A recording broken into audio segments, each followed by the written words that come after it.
Alright, let's see. Alright, here we are. So I land in Punjab province of India, which is bordering Pakistan, where I would cycle at 2 o'clock in the morning, 2 or 3 o'clock in the morning to the bus.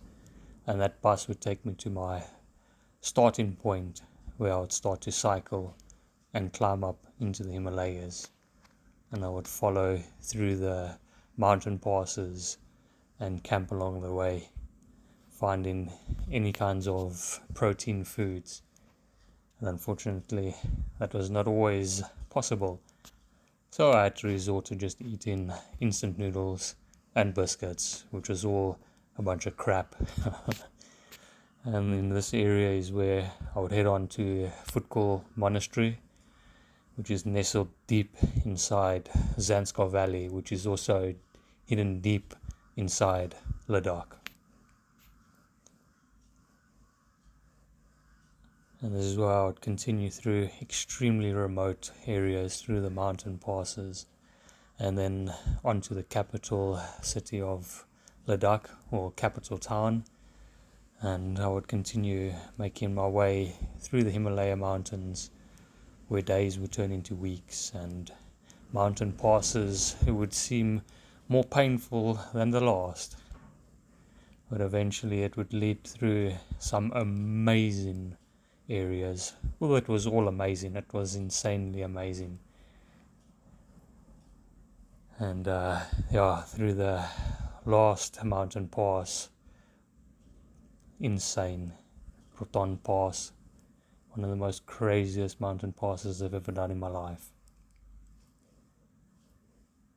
I spent a couple of times cycling around this little village where I spent the last few days. Did a insane switchback pass, just for the sake of it. You'll see it all in the videos to come.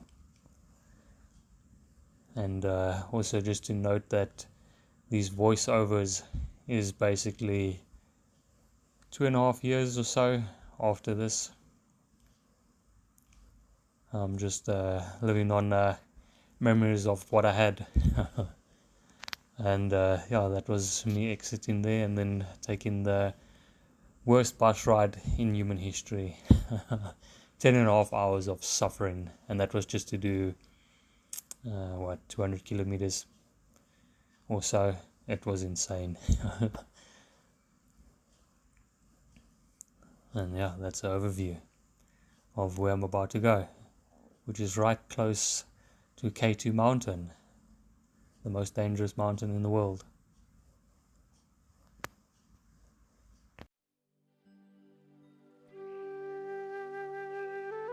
Departing from Port Elizabeth, and this is where I slept at Johannesburg International Airport waiting for my next flight. Towing my box behind me, I head to the city to catch a bus to get closer to the Himalayas.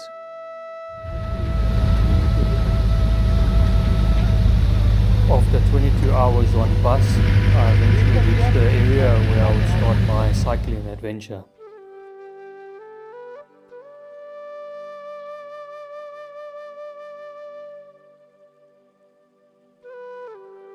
Up I start to climb my way into the Himalayas.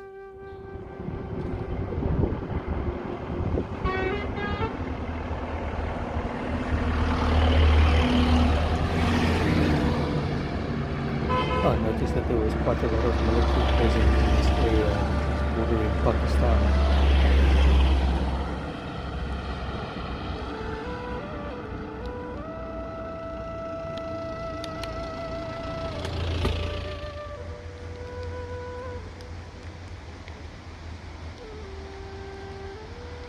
Now, most of these roads that goes through Ladakh were actually created for the military, by the military.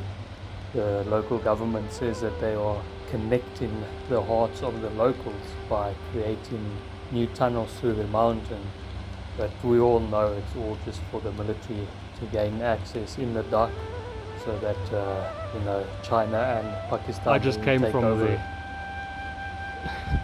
It's piss easy. Probably a first time driver.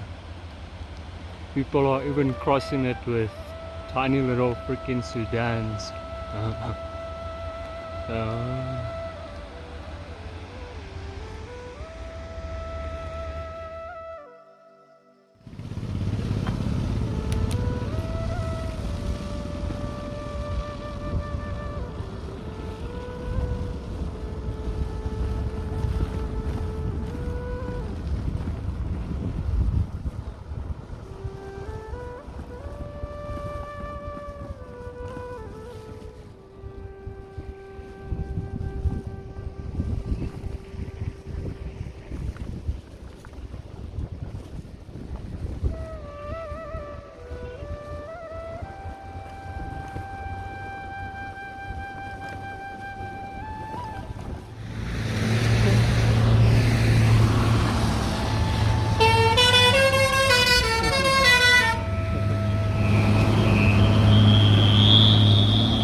Well, that was my first mountain pass climbing up into the Himalayas, and it was not easy. I remember this evening sleeping with a massive headache.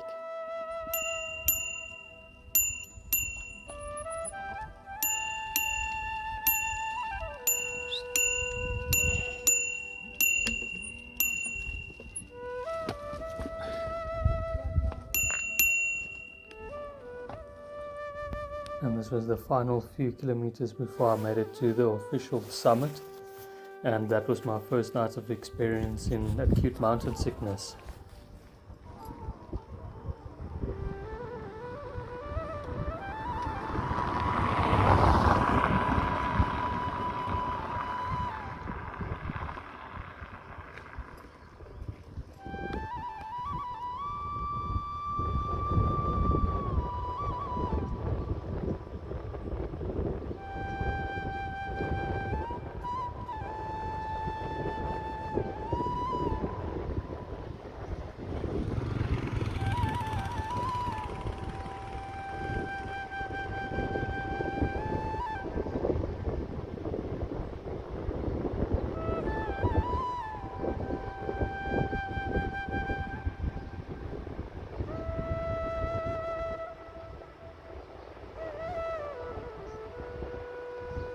It basically feels like somebody's taking two pans and hitting them against the side of your head.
that construction site down there on the right is where they are building a new tunnel which will go straight through the mountain.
Wow, look at this road. Smooth. Holy smokes.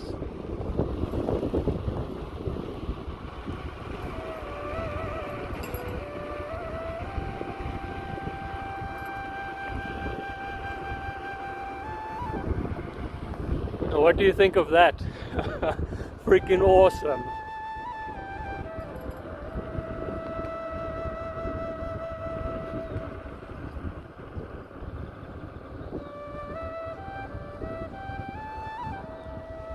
They're building a tunnel there that goes straight through the mountain.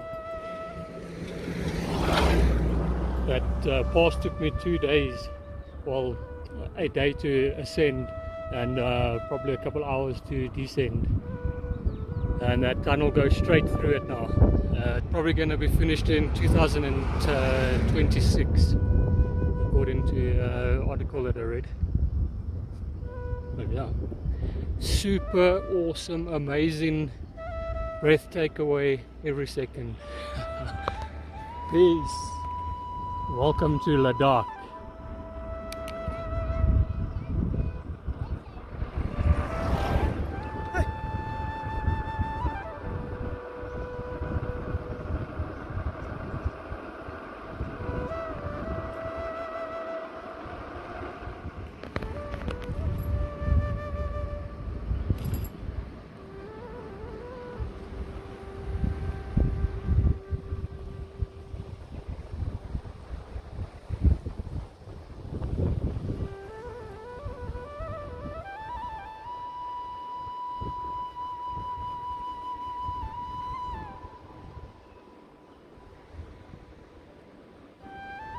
Welcome to Ladakh.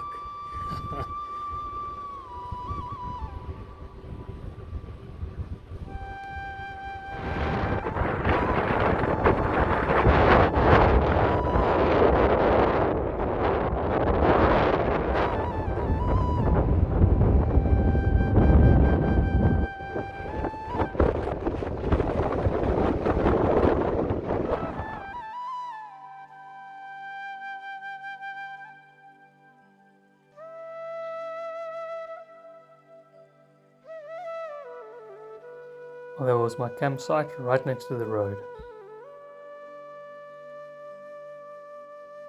A little bit better on this night.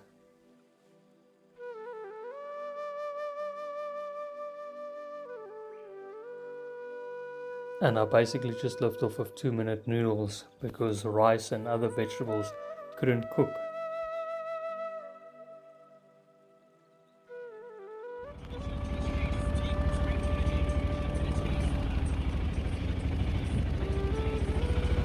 Now these two brothers that's giving me a lift on a tuk-tuk, they've actually gone on a semi-booze cruise because they come from a religion where alcohol is forbidden.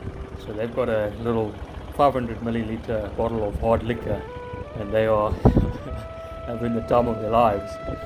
And they're also selling shoes. So they basically gone on a, what would you call it, an adventure of trade and of boozing. Like, and I'm going to send this to my friends. They will be mad. They will be calling me, what the fuck, man? How did you met a man who is living in somewhere? No, why? Because they are big fans of people. Yeah. You know, in our friend list, he's our icon. He's our inspiration. As hot as it is during the day, as soon as the sun drops, the temperature drops, and my water actually froze that night.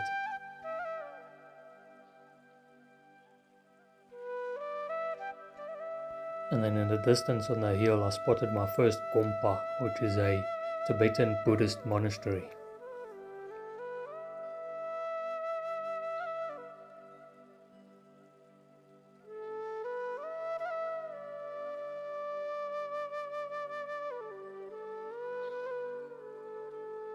I spent a couple of hours sitting here waiting for the bulldozers to clear away so that we could pass through.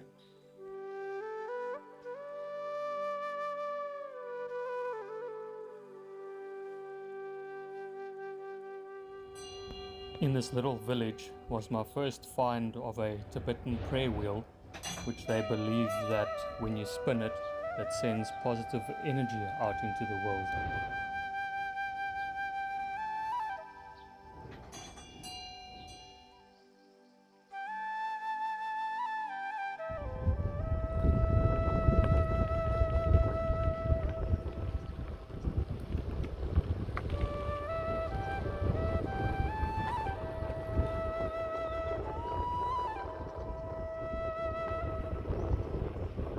This is when I started to make my way into the center of LADAKH, which is Zanskar Valley, which is an extremely remote area, and I'll be then heading onto the infamous Futkul monastery, which is deep inside the Himalayas. There are many rivers throughout LADAKH, all formed from the melting snow peaks atop the mountains.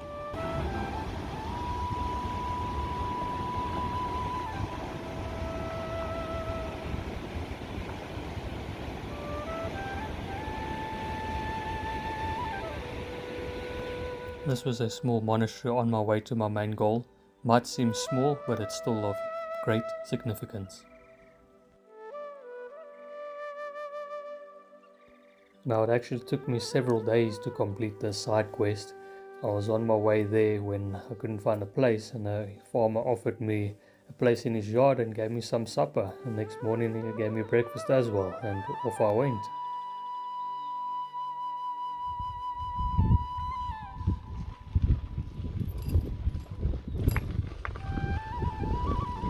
Dodgy looking place this, especially from the perspective of a motor vehicle.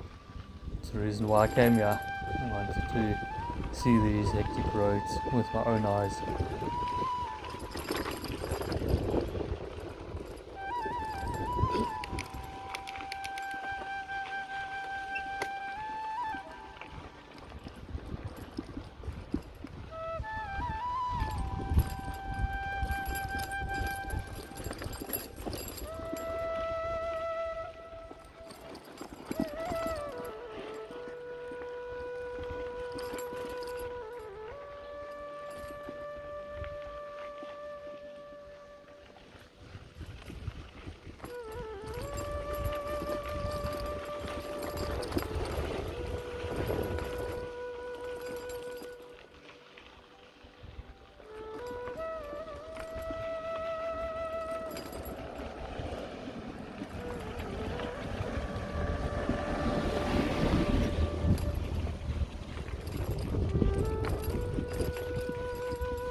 And this was actually a fantastic day that I was going through here.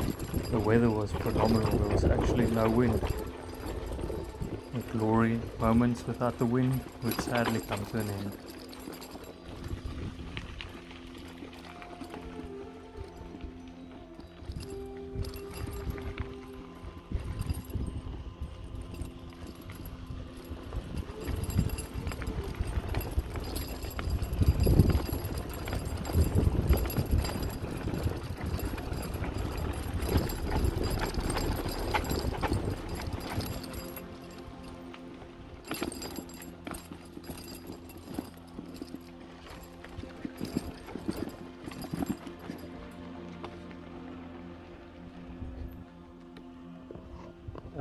Yeah. Roads in Ladakh, epic. Over here. I eventually started to make my way up into the valley where I would meet with the passage onto Football Monastery. People complain, oh, PE, the windy city. Okay, bro. Yeah, the wind almost never stops, so it's just pounding you the whole time.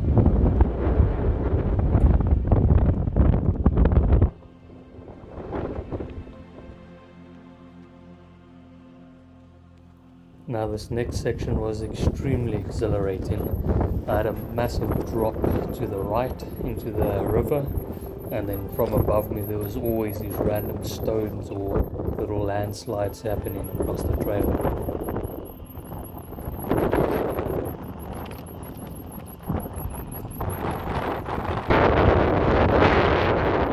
Throughout this section there was always what they call shooting stones, which would come flying across the trail from up top. The only way for the monks to get building materials to their monasteries in winter when the river freezes over.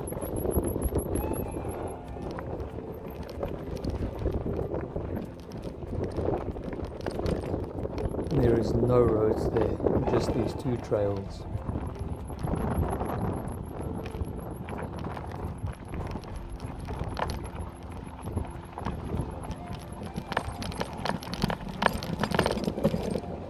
I wish I could enjoy the view, but I'm so focused on this trail. It is so steep, it's insane.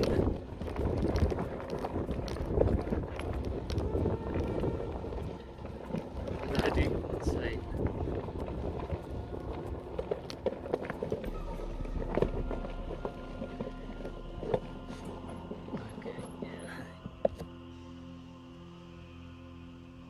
Okay, round 2, or actually round 999,999.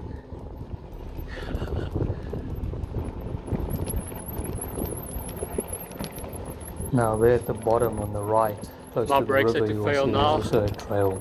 That's the bottom trail, but there is no way to reach that flying. trail. The only way to reach there is from the bridge, which is closer to the monastery.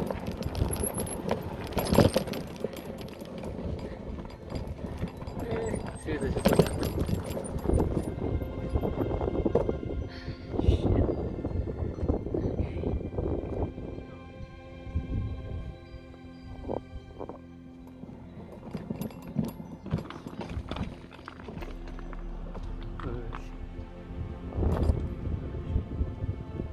If this thing starts sliding, I'm in cock.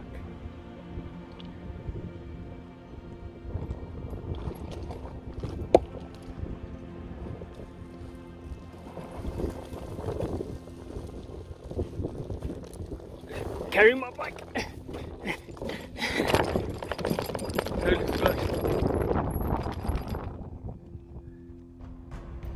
Survive that. Where were we?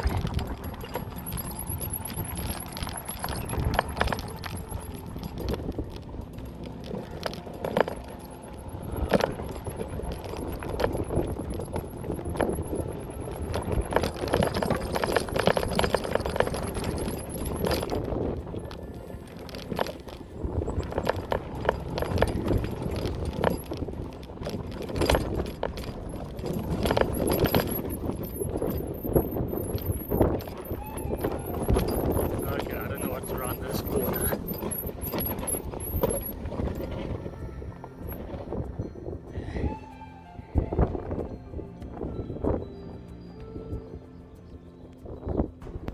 Yeah, looking back on these videos, I was definitely dancing with death.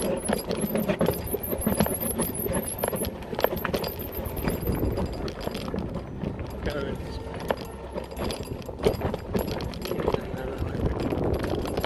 Right to that one.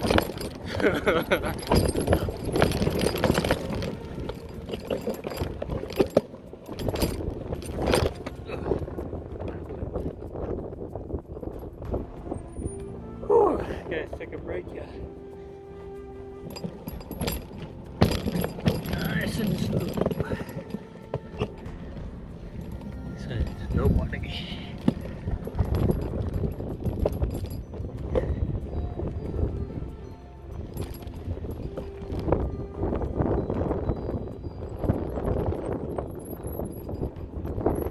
Just FYI, I am riding with my cleats unclipped. Just in case something happens and I have to abandon ship.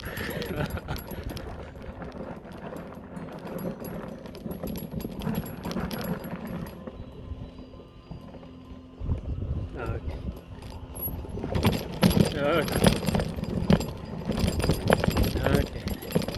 Oh shit. I'm gonna go for it.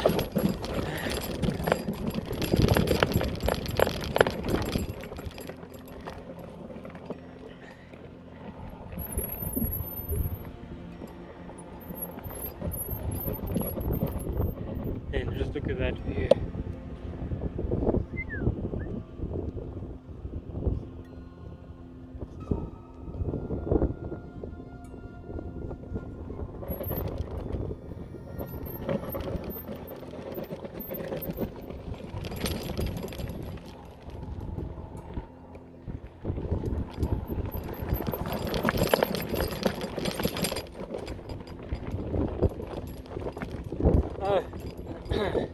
By the way, there is a trail there at the bottom.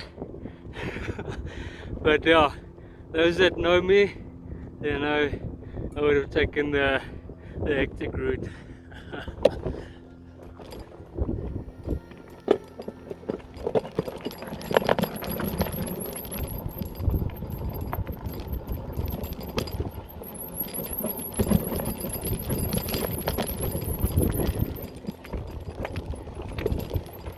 Okay, another break. Okay, let's continue.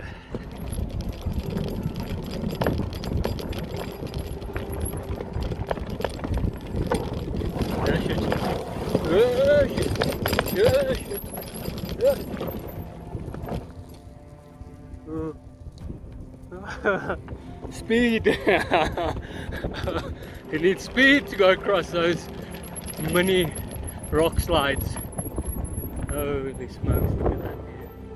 Holy smokes.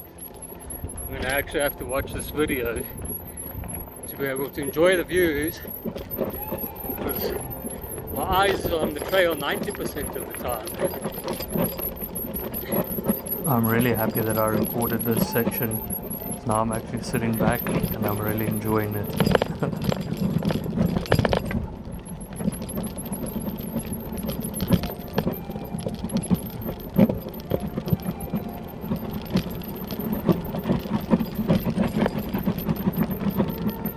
Just look at that.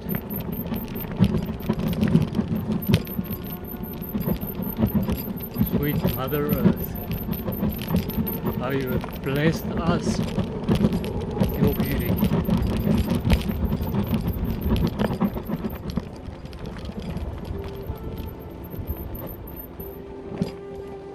Okay, let's take a quick break so I can enjoy this.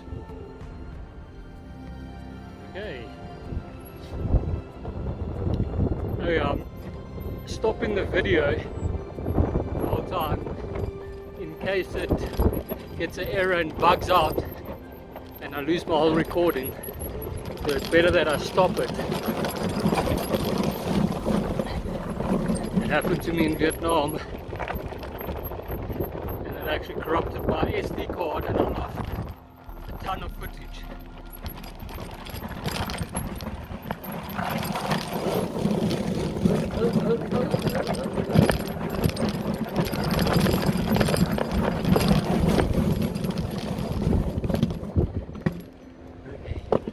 Okay, let me just check if I still got everything on. Might have.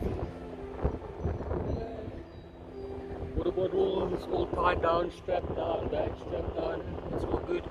Cool. Let's do this. Now with this hectic route into the valley is still quite a challenge, so you can imagine how hectic it must have been hundreds and hundreds of years ago, when there were no roads, no passes, nothing. The only way that they could actually get through the area was clinging to the cliffs basically and slowly tracking their way, or waiting for winter to come when they could walk on the frozen rivers.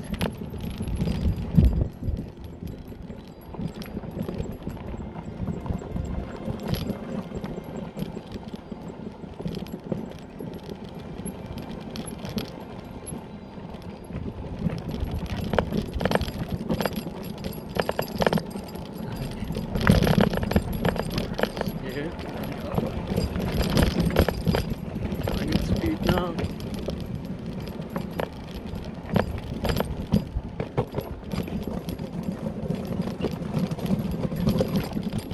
I had absolutely zero idea what was laying ahead of me around every corner. All I know, the trail could be completely washed away, and I would have to backtrack and do everything what I've just did, Good, I'm gonna and clip somehow made my way to the almost impossible crossing to get to the other side of the Okay, valley, I'm which clipping would out. have probably added an extra day or two.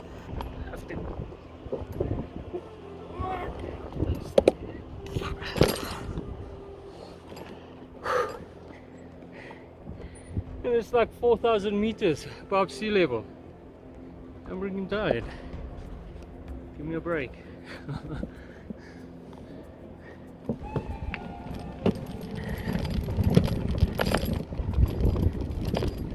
Like an altitude sickness. Luckily the adrenaline is helping. Okay. This one. Wait. Okay. I'm gonna have a break here quickly. Round something.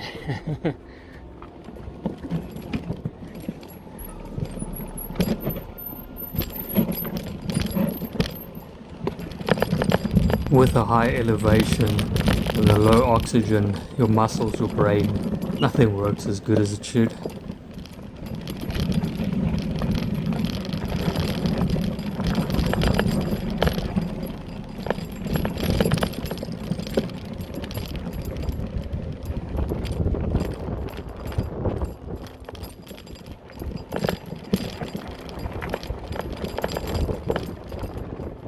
Okay, I'm gonna take a bathroom break.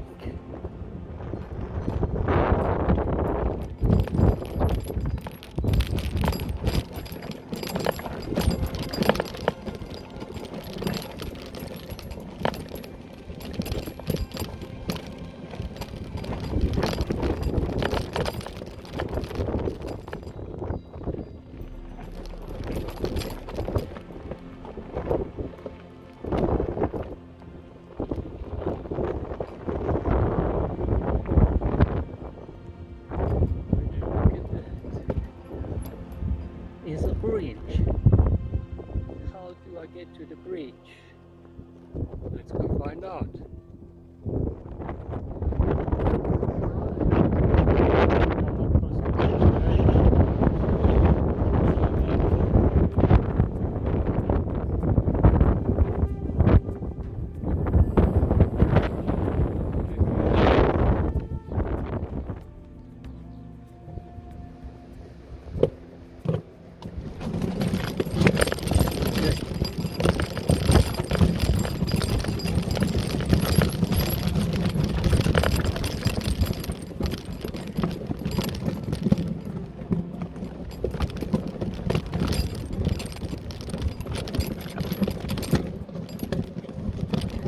I did see two hikers up ahead.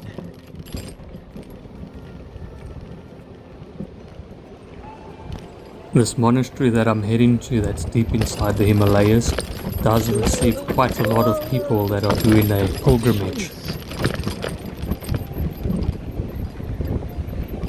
And unfortunately, there are several tourists as well.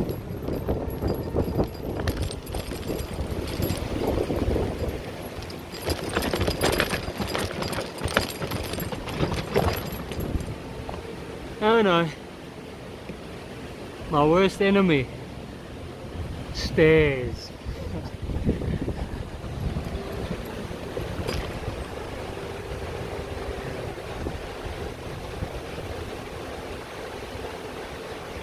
Alright, so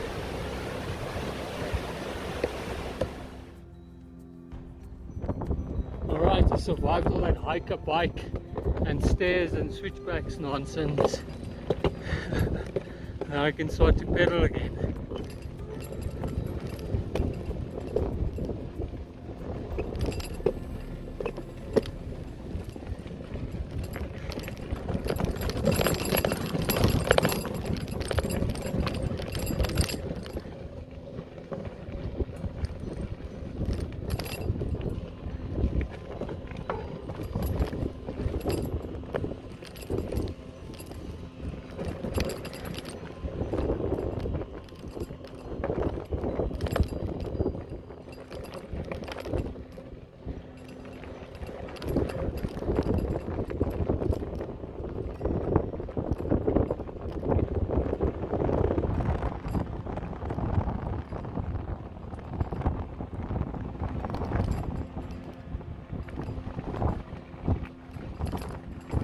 At this point, I just decided I'm just gonna hike my bike all the way till I make it to the monastery.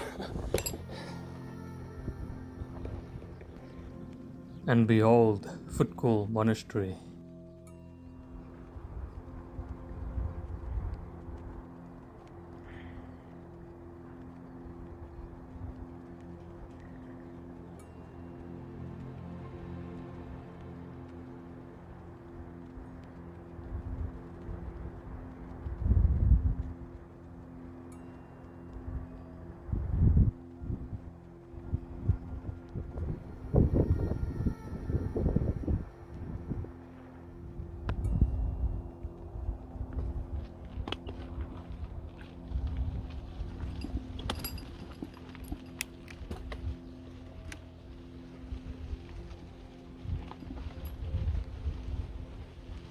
Look at that. Speaking to one of the monks here, he Amazing. mentioned that this is the first time any person has made it to To the Footcool mountain. Monastery with their bicycle. So I smiled and felt like I really achieved something.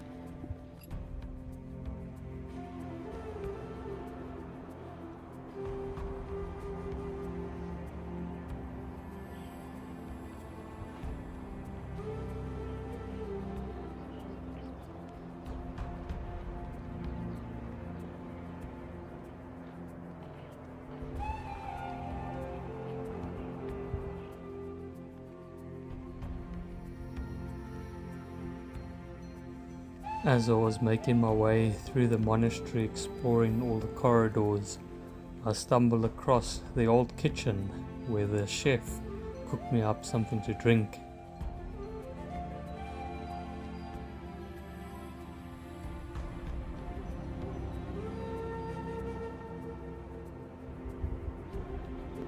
The inner child of the monks that live here started to show.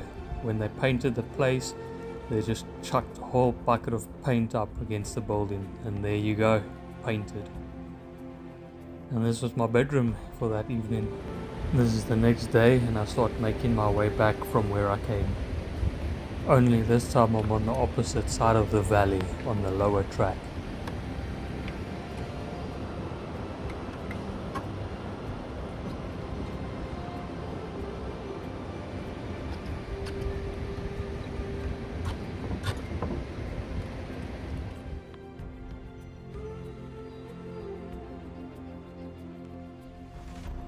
The mountains leave no prisoners.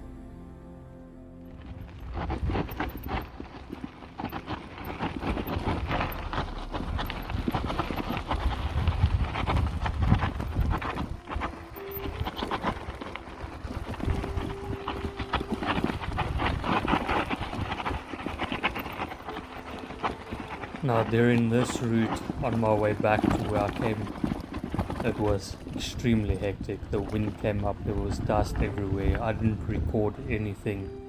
I was absolutely furious with the elements. and eventually I started to feel ill, and what would turn into silicosis. So yeah, no, not a lot of videos for this day. As the kilometers ticked by, I started to make my way through an even more remote area through Zanskar Valley within Ladakh.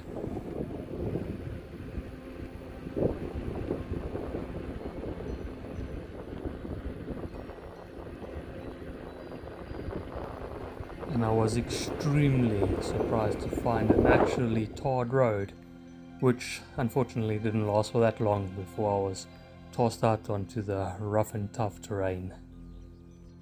What a fantastic find that was. Peanut butter and a donut.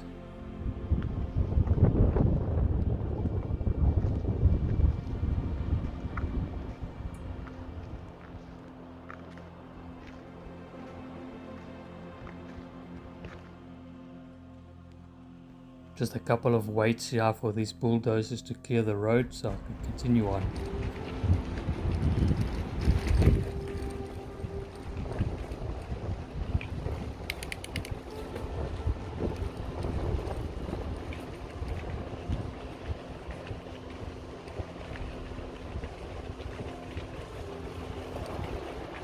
Later on I found out that this is a new route that links Zanskar to Leh, which is the capital of Ladakh, which only opened a year after I visited here. Woo!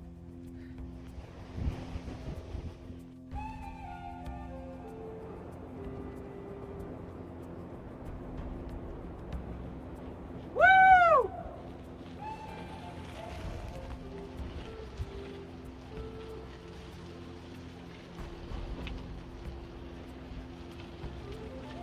These mountains are white.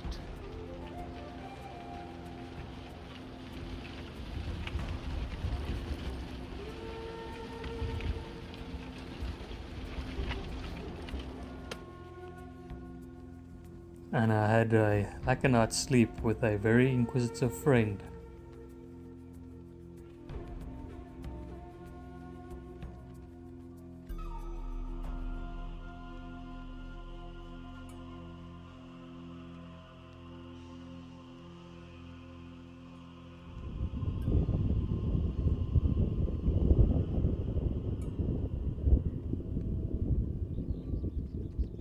Oh, by the way, there's no sand. Yeah, there's either rocks or powder. Huh? Look at this stuff.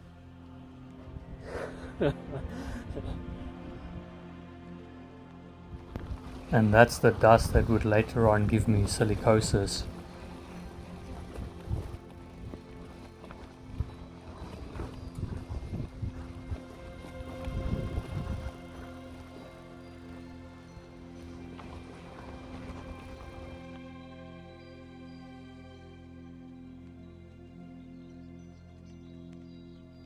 These are complete remote villages in this area, and that night I spent it in a container.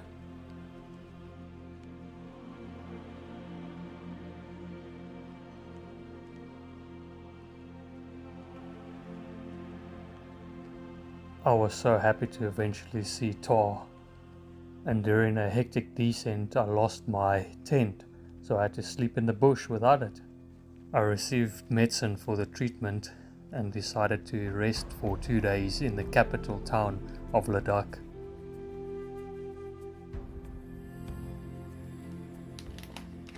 And this is how all of the sealed little packets look like.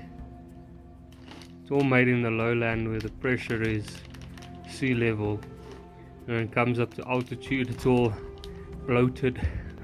I found some real food at a restaurant, and this is where I started my journey up one of the highest passes in the whole of Ladakh. It was 37 kilometers long and about 2,000 meters climbing, and it took me about 9 hours.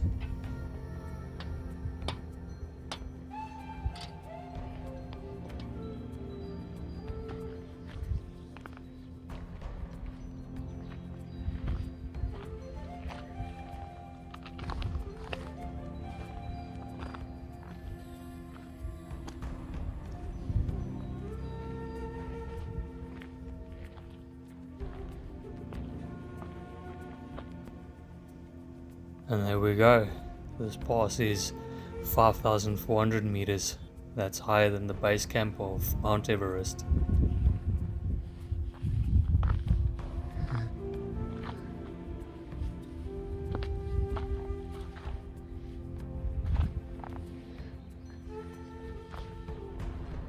Yeah.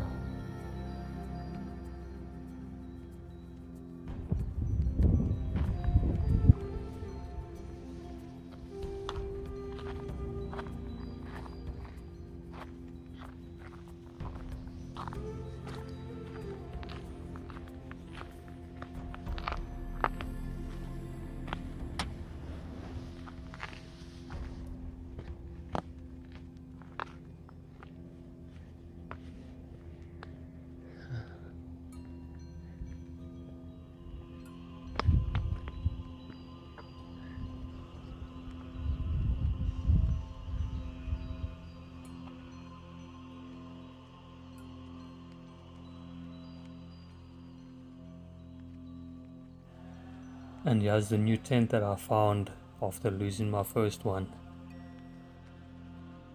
Now I'm basically doing a heart-shaped route in a clockwise direction. And this is where I'm more or less at the halfway point.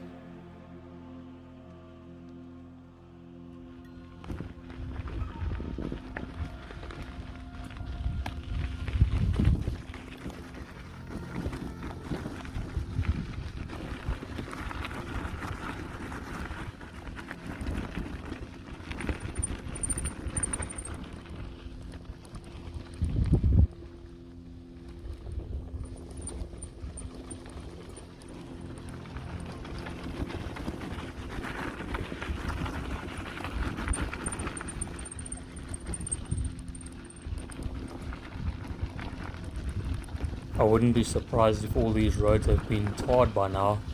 There was quite a heavy presence of tourism and a lot of development going on. Unfortunately, this whole land will eventually be lost to tourism.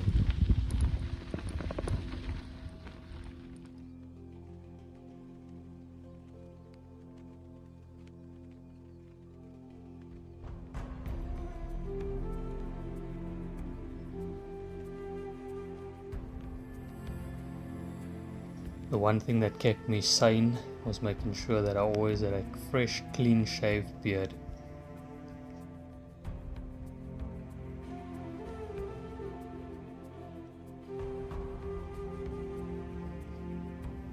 I think this was one of my favorite camping spots, right next to a little river. Best campsite ever. Far from the road, right next to water.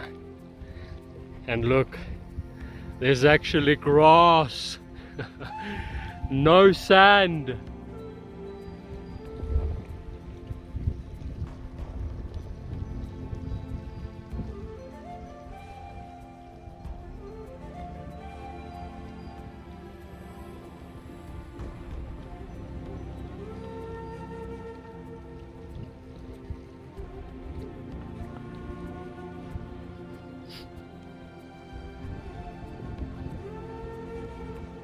Oh.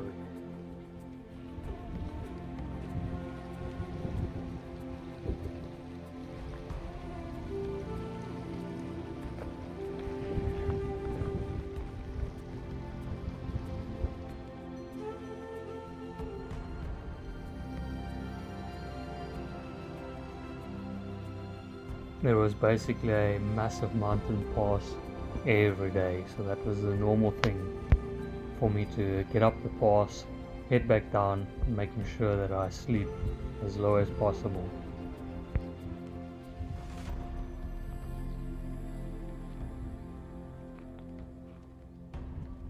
Welcome to no man's land, where there isn't a drop of water for a couple 100 kilometers. I just hope I find a little spring along the way. Alright, let the descent begin.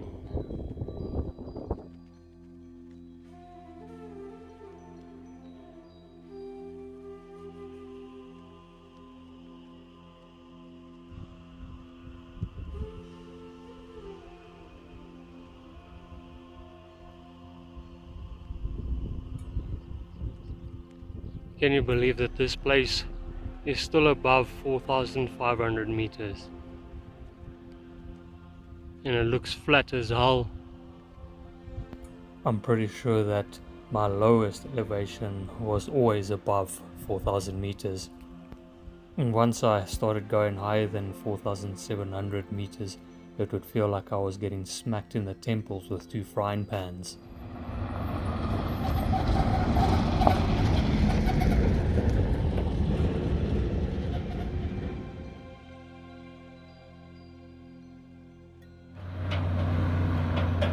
This just fucking never ends.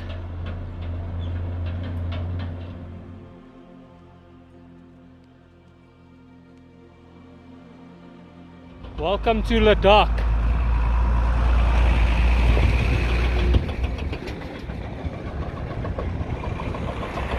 This is how it is. A fucking construction site with fucking dust everywhere. It never fucking ends.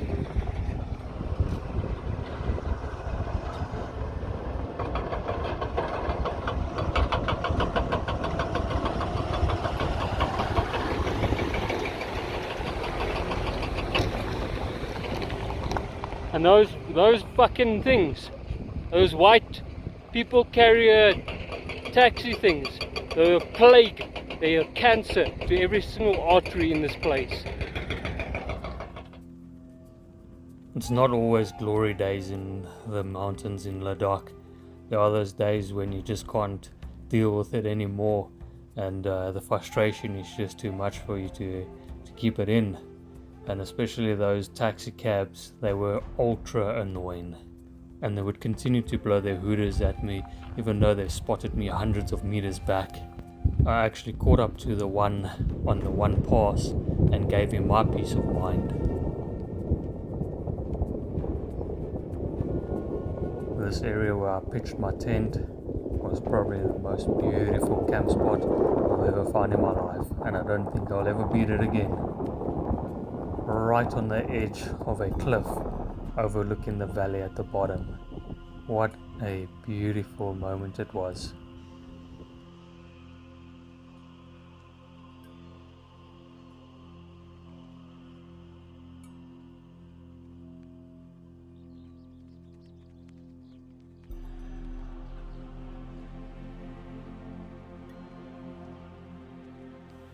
I heard about these places next to the road that can give shelter to travelers.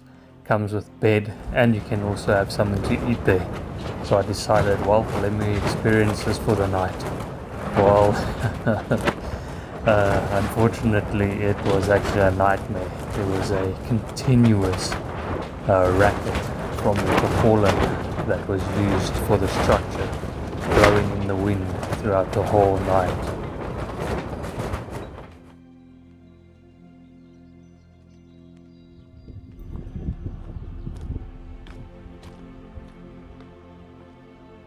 As the days turned to weeks and the mountain passes felt endless, the strain was definitely starting to be felt throughout my whole body.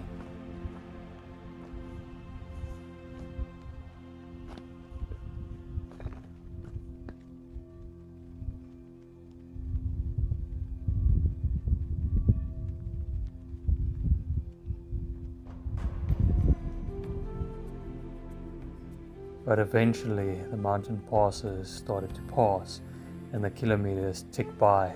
I got to a point and saw there was actually some greenery, which was one of the most beautiful sights I've ever seen in my life.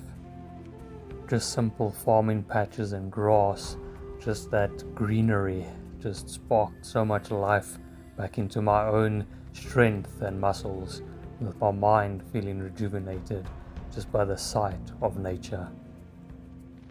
Well, the good thing with me losing my original tent is that it wasn't waterproof, and the new one is waterproof, so it is awesome. And I'm having noodles for supper for the 20-something night in a row.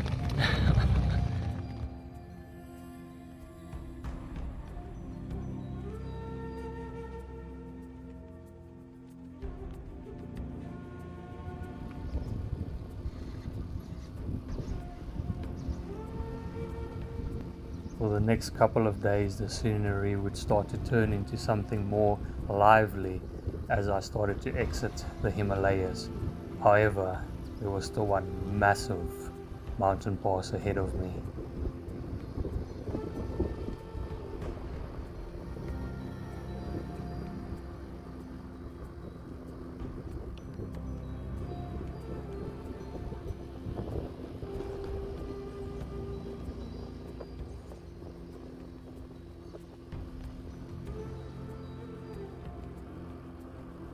This is the smoothest road I've been on, and it's still bumpy.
Now there is only two ways to enter Ladakh, one from the west and the other from the east.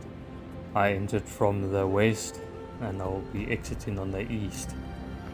After all these hurdles that I've been going through within the mountains, there's one that's been laying at the back of my mind every single day, and that is the condition of the valley and roads at the foothills of the Himalayas that have been completely washed away.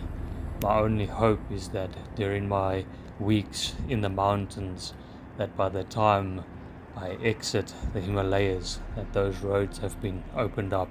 Otherwise I'll be spending the winter in the mountains, and so be it. That's what my story would be.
These dogs are mad.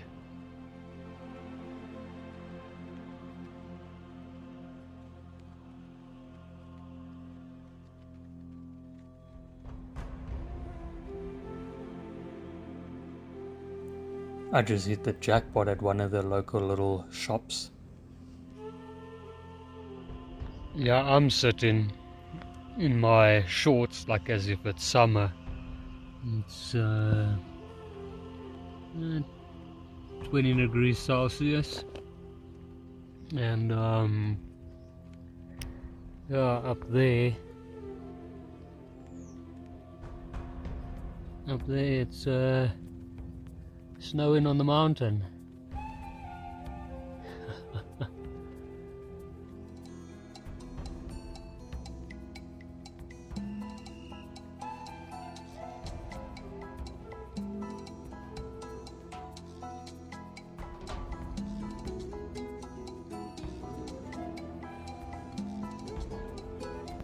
This is probably the most beautiful background I've ever seen in my life. Those mountains were so vast, the skies were so clear. I still remember how beautiful it was. Absolutely amazing.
And there's a tunnel, the shortcut to exit the Himalayas.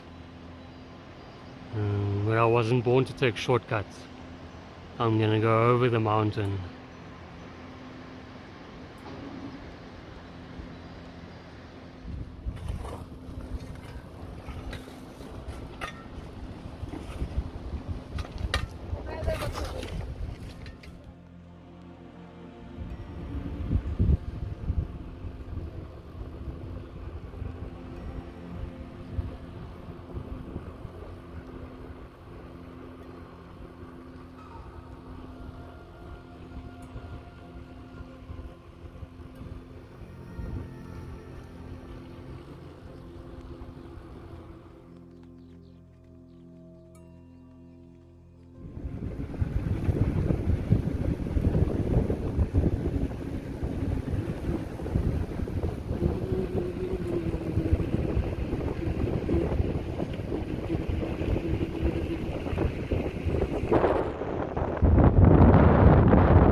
And I camp before I head off the next morning for the most insane day of my life.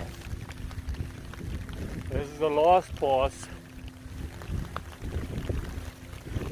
from the Himalayas, and I have to complete it in the freezing cold, and I don't have any equipment for the wet. I come from a region where it's dry as hell,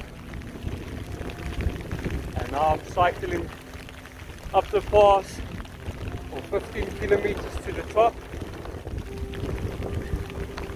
and another 40 kilometers to hopefully some dry accommodation. And at the moment my hands are frozen, my arms are wet, and yeah, this is not exactly the best, but it's the experience, eh? I'll look back one day on it and I'll say I did that.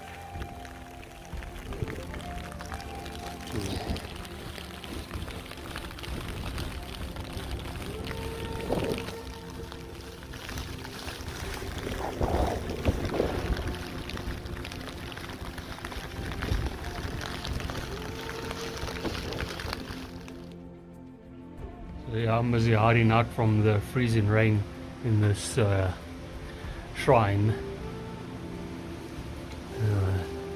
It is not letting up a little bit.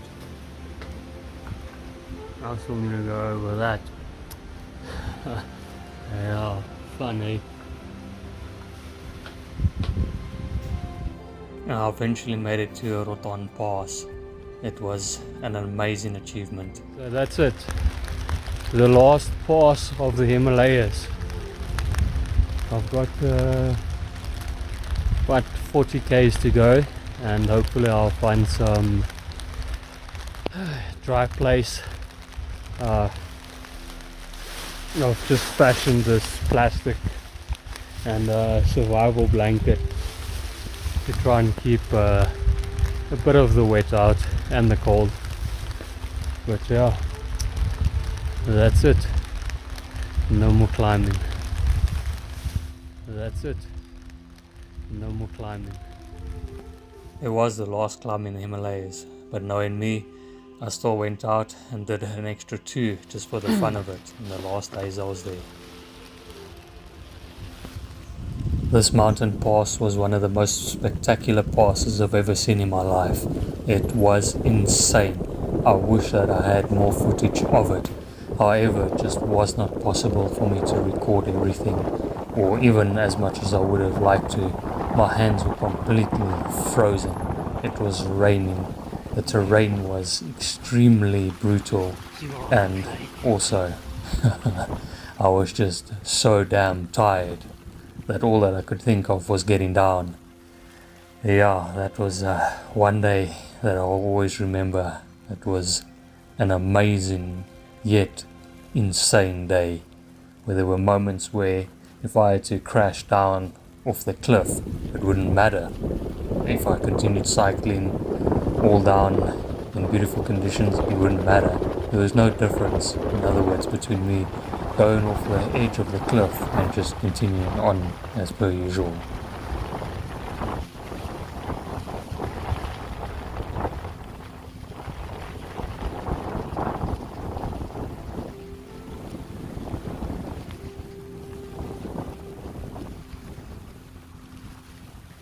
Now I can imagine this was the main entry into Ladakh, with that new tunnel that goes straight through the mountain that leaves this route all but just for the sake of seeing the views.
The main reason why I was going as slow as possible was due to the fact that I didn't want to get any wind chill. And after 40 kilometers of descending, I finally found it to a dry room where I could actually lay out all my clothes and dry it up.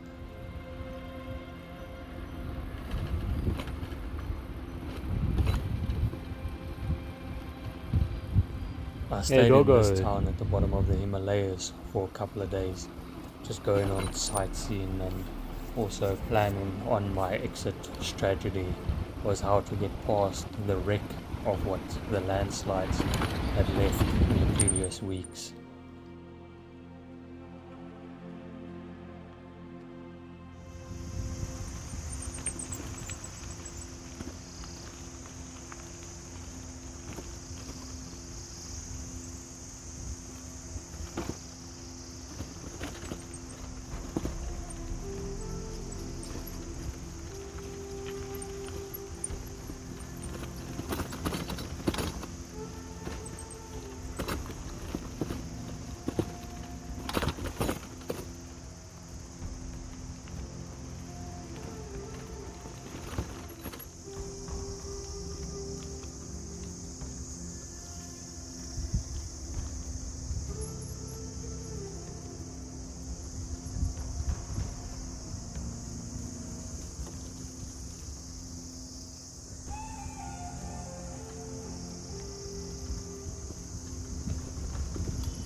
There was a mountain pass that I went to go do, where they wouldn't allow me access. They said that it was too dangerous for me to go up this mountain pass. I showed them some footage of me going through the Himalayas and told them this will be nothing for me. And one of the security guards actually let me through, and yeah, up I went.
This was some of the grit that was in my clothes after washing them. I had found at the bottom of the bucket, and I decided to dry it out and keep it as a souvenir.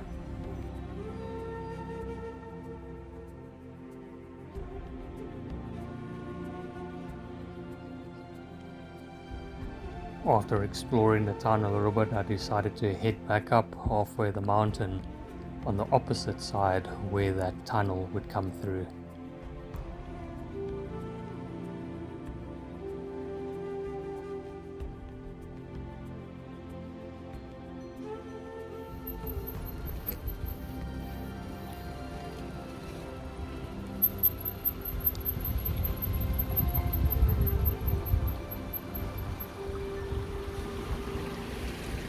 This was one of the most beautiful little towns that I've ever seen. And after a couple of days of resting myself and thawing my blood, I eventually started making my way out and heading down the valley through the wreck of what landslides have left behind.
while I was in the Himalayas, this chaos was going on this side, and through the weeks, luckily, it had been cleared enough for me to make my way out.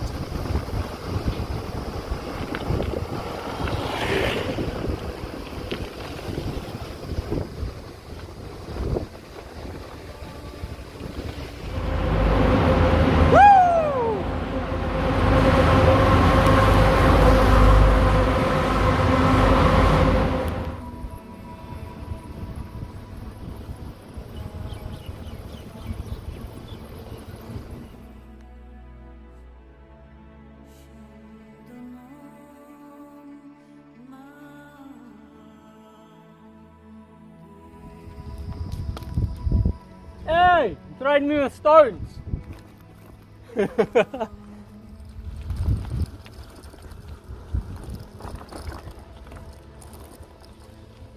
The temporary road that they built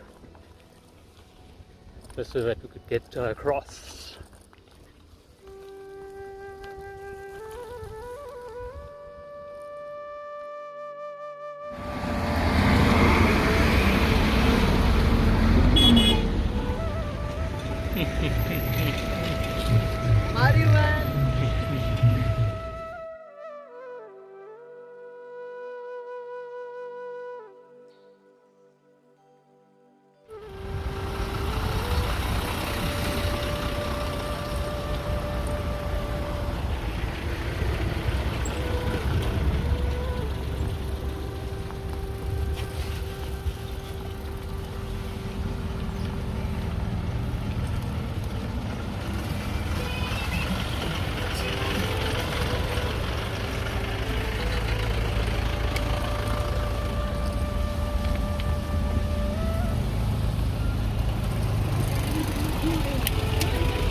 Yo!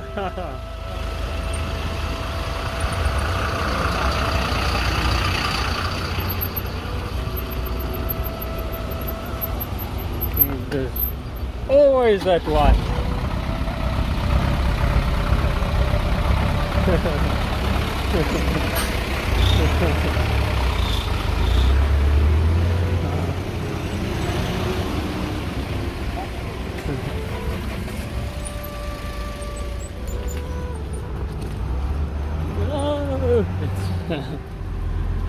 No.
tour went on for about 120 kilometers, where I would eventually reach a town where I could take a bus, which would take me to my departure city.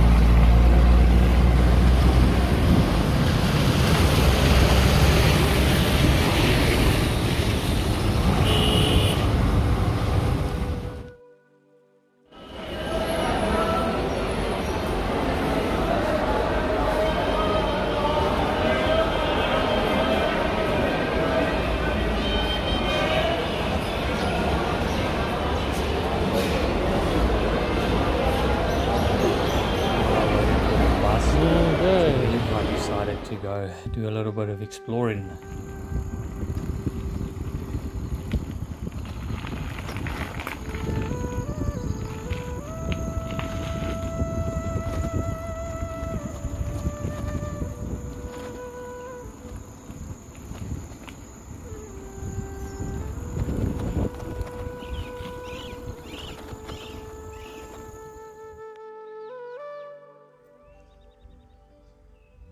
Welcome to Hull on Wheels.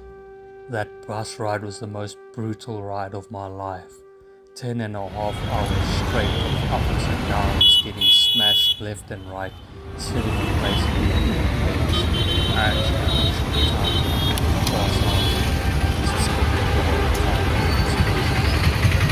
with no sleep. I was immediately thrown into chaos of a typical Indian city. Filthy place, complete chaos. That was unbearable. I eventually just put my earplugs in my ears and just went on with the flow of traffic, ignoring all the insanely loud sounds of the horns and hooting.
Those trucks' horns are insanely loud.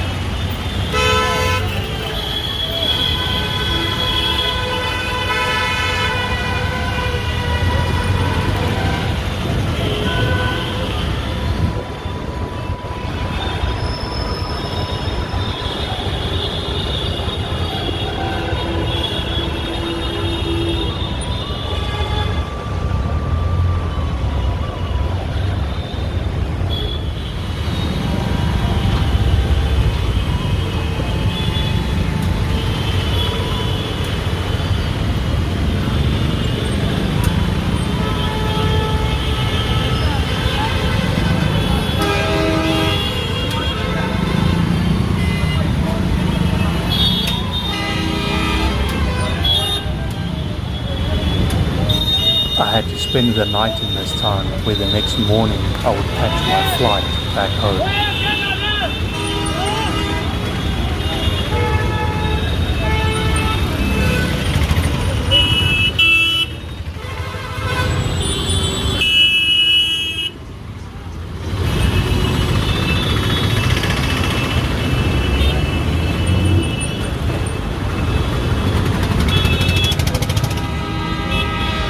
I eventually found a bike rack, which I still had to negotiate with the guy and pay a premium price. And eventually, of what felt like an eternity of buses and flights, I eventually made it home.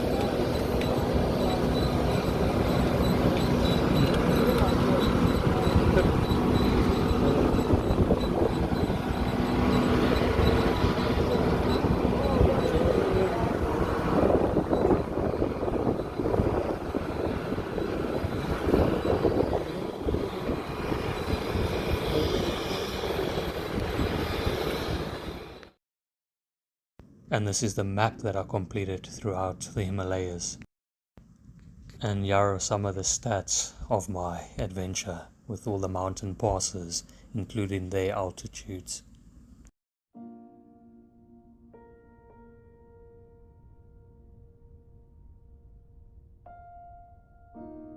Afoot and light-hearted, I take to the open road, healthy, free, the world before me, the long brown path before me leading wherever I choose. Henceforth I ask not good fortune. I myself am good fortune.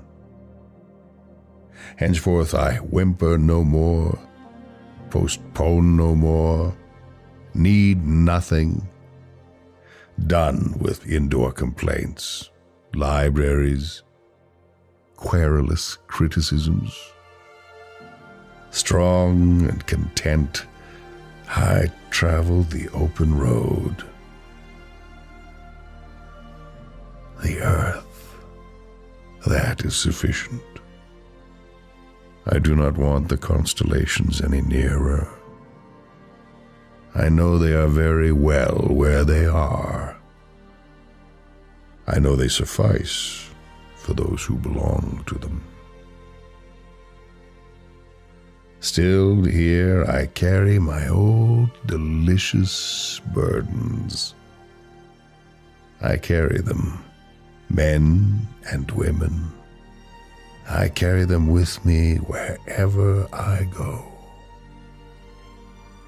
I swear it is impossible for me to get rid of them. I am filled with them, and I will fill them in return.